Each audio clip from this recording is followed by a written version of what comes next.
last week we were talking a little bit about teams that were stuck in the middle, and it looked like, at least on paper, the Rangers were.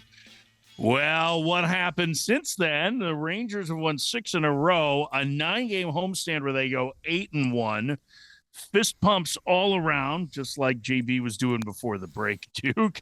And now all of a sudden in the last month, this offense has been resurgent. Talking to some people early in July around the Rangers, they said they felt like in the month of June that they started getting better in terms of the way they were putting together at bats. Now they're starting to get better results. That certainly happened through the course of the month. It is an aggressive offense. It's still an aggressive offense. Your thoughts on where the Rangers stand now and what they should do outside of adding a reliever or two, which they desperately need with Chris Martin out for like nearly 2 months. Yeah, I think it's been an incredible run for them. It's what we've been waiting for with this offense. I don't know if they can sustain it. I feel like now they brought back Josh Jhoan, who had been on the injured list, and Seager has been hot over the last, really since I think the break, or even a little bit before that. His OPS in the last week is over 1,100. Josh Jhoan has been really good during that stretch. Evan Carter, Jonah Heim has been really good during that stretch. So they're getting some. Their pitching's been good all year, but their offense is started to heat up. I still feel like, I don't know, JB, what you think. I still feel like there's a bat that they, some kind of bat to be included in there in addition to a reliever. Like I wasn't a big fan of their bullpen the way they pieced it together, but it was fun. It worked. But I think besides the reliever, I don't know where the bat is. Maybe it's on the DH side. I don't know. What do you think with them? Yeah, so I was texting with Chris Young, the general manager, and Brett Boone, the hitting coach, over the weekend. As you know, I picked the Rangers to win the division back in March. I haven't got off that yet, although I may pivot to the Mariners. And I think the rearview mirror for the Astros is so crowded right now, it's nervous time because of all the injuries they've had. Trade deadline is going to determine a lot. Now, I'm being told by opposing GMs, the Rangers would not comment, but opposing GMs made it very clear that Texas, as I mentioned earlier, is one of those elite teams, like the Tigers and like the Phillies and the Mets and the Dodgers is looking, and the Cubs, looking for impact closer at the back end. That's really what they want. They would love to be able to get Duran or Clase or Helsley or Iglesias or one of these guys. That's the number one goal. Number two, they want a right-hand hitter. And I think they're going to get that right-hand hitter they're looking for. So those are the two needs. That is the goal that they have between now and Thursday at 6 p.m. Eastern Time, 5 p.m. Central Time. And I think we need to keep in mind how good the pitching has been, right? Their team ERA is 3.15. That's about a half a run better than the second-best team in baseball. And they have aces at the top. When you have DeGrom and Evaldi and you get to a short series, watch out.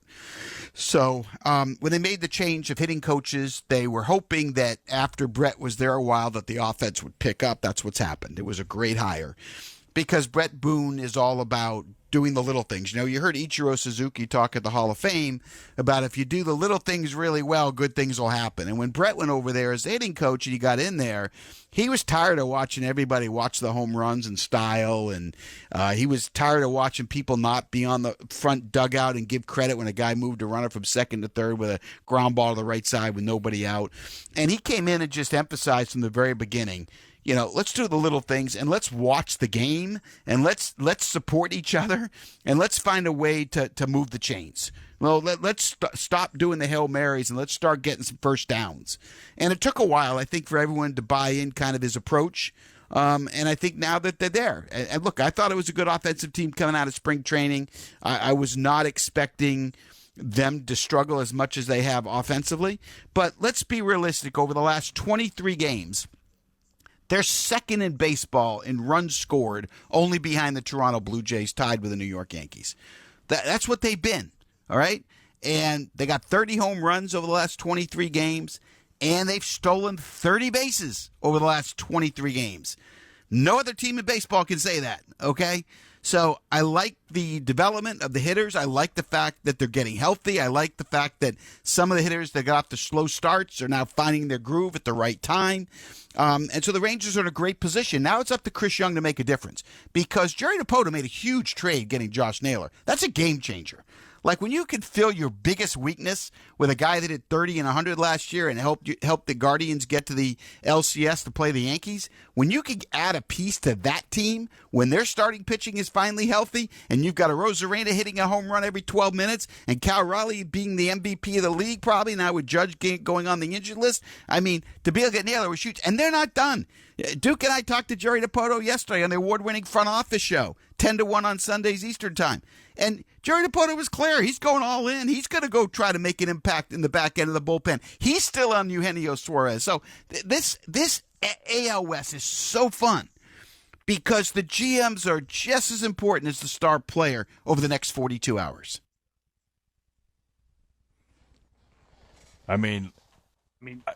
Yeah, I really. They're both aggressive general managers, and Dana, as we heard yesterday too on our show, he's going to be aggressive. Like the three of them, and he even said he's worried about Texas. He said, "Yeah, Seattle, but Texas really worries me." So to everyone's point, like the worst thing for the league and the worst thing for the Astros is that the Rangers' offense has finally figured something out. And if they can sustain this, their pitching has been so good that, you could create an argument really that they don't even necessarily need an offensive piece. They could if they could cheer up the bullpen, that, would be a really one of the more complete teams in the American League. So I'm fascinated to see what Chris Young's able to pull off. And so I am with, with Jerry and Dana, all three of those guys really, because, the division's tough for sure. So, thankfully for the Rangers, we've seen some light. We've seen some hope with that offense because it didn't look very good. For 3.5 months, it was crap. Just below average. And it's all kind of come together here really the last couple of weeks. And, like JB mentioned, last 30 days for a couple of guys for sure. I would still love to find one offensive piece that doesn't have to be a big one who can move, to steal JB's terms, move the chains.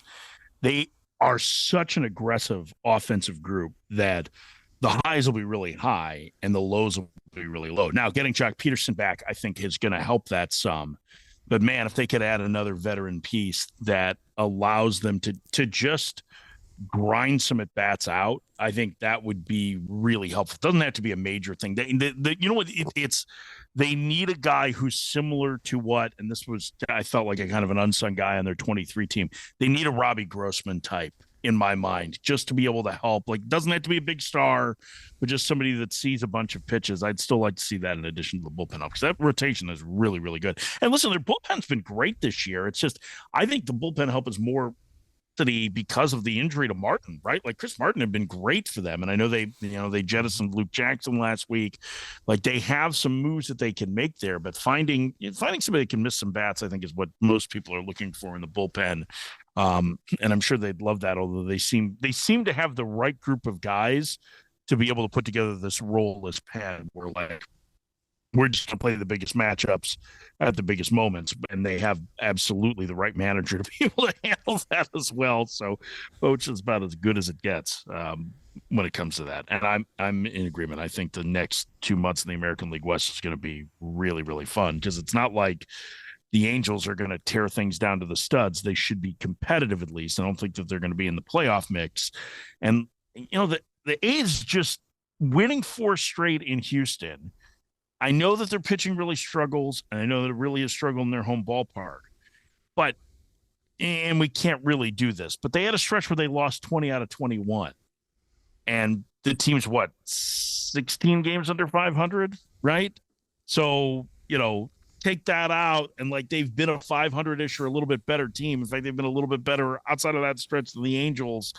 Like, it's not necessarily a team that you're going to want to play. So the second half divisional games in the AL West are going to be a lot of fun too, because I think the competition is pretty close. I do not think the A's are going to run down the top of the division, though. I'll go out on a limb with that. Anybody want to take that bet? Oh, I'm not going to take the bet. The players are going to decide who wins. Like, we can sit there and analyze pitching, defense, offense, leadership, and all those things. At the end of the day, we can't control injuries in August and September, and we can't get up and hit for them or pitch for them. But I know one thing: all those teams have a chance to win it, and it's going to be fun to watch how it plays out. It's just when I look at the the NL East, I think the Mets or Phillies both can win. I look at the Central. I think the Brewers Sure. and Cubs can both win. And so in the West, I think all three teams have a shot. So, yeah, I think it's going to be fun. I absolutely love it, Duke. And I do think, though, when you make these moves at the buzzer, just from my 17 years of experience, when you get to the deadline and you make a move that gets your team better, it lifts the whole clubhouse up. Like, it's not just the guy you're adding; it's the vibe that takes place in the clubhouse, and I think that's very underrated. No, it definitely is. I think we're in that position now where the players are expecting it. Which I'm glad that there's enough teams that aren't going to sit it out, right? But we've seen that over the last I don't know, even back when we were there was expectation there, but they're a little more vocal on it, I think, too, which is good. I think the GMs, we've seen this time and time again, when they are able to make a move, it ends up a lot of times being the difference in getting to the postseason or not. Sometimes it's the difference in having a deep run or not. So, I know this. I'm thankful that the Diamondbacks, the Orioles, and the Guardians have entered the seller's point of view Yes. for the deadline. Because if they weren't involved, I was concerned it was going to be a deadline. That's a great point. I mean, they're the headliners. They have the most to trade, and that's going to make it fun for sure. And it's going to be active. It's going to happen fast, quick on Thursday. That's what I think. We might have a couple trickles today or tomorrow, but I think the sense I'm getting from talking to people, they feel like Thursday the dam's going to break, and then there's going to be like massive pivots. Because it started where teams like, well, I'll take the contract from you. And then it's like, well, I need a good prospect. But look, the buyers are going to have to pay because the sellers changed in the last week. And the sellers changed to the point where, the Diamondbacks and Guardians have joined the Orioles. And they have significant players to trade. And it's going to be fun. I mean, I can't wait. Yeah. It's kind of like, when I'm a kid, I remember thunder and lightning. We got hit by lightning 3 times in my house in Weston, Massachusetts. That was just crazy. Like, lightning's not supposed to, strike twice in the same place. 3 times, right? And I remember, living through a tornado, living through a hurricane, living through a blizzard. This trade deadline's all of those combined. I think it's a great storm now of teams that have good players to sell with aggressive buyers, right? So Dave Dombrowski, aggressive, AJ Preller, aggressive, who may try and buy and sell. You never know. You would say that Chris Young has been aggressive. I think Buster Posey is still going to be aggressive. There are a number of Jerry DiPoto aggressive, right? Dana Brown aggressive. Brian Cashman can be aggressive. So there's a number of these teams that have a history of being aggressive buyers that are part of this as well. And to your point on the buyer costs, we saw 2 part-time, largely platoon players moved on Saturday for legitimate relief prospects, right? And Clayton Beater's prospect stock has dropped because of the walk totals. But if Washington ends up getting 3 years of him as an up and down middle reliever with his stuff, that's a win for 2 months of Ahmed Rosario, who is, basically what he does is he hits lefties well and he can stand at positions defensively. He's not been a very good infielder of late. The Diamondbacks getting a controllable potential reliever who, even if he ends up as an up and down guy for 3 years, for 2 months of Randall Grichuk, and getting Kansas City to take on the money, including on the buyout for his deal next year, that's not insignificant, right? So to your point, the prices have been high so far, and they have been when you see role players moved for actual big leaguers or guys that are going to spend a significant amount of time in the big leagues, it gets your attention. So I'm very curious to see how this plays out over the course of the next couple of weeks too, and I wonder how much of that. Just kind of tied full circle to what we were talking about at the beginning of the hour, has to do with some of Cleveland's decision making. If they start to see this and they're like, wait a second, this might be the kind of market we can really do well in, because they're very good at staying competitive despite low payroll. They do it. We know the Rays do it. We know every team that is, for the most part, in that mix that we're discussing does that, except Pirates. This is Power Alley.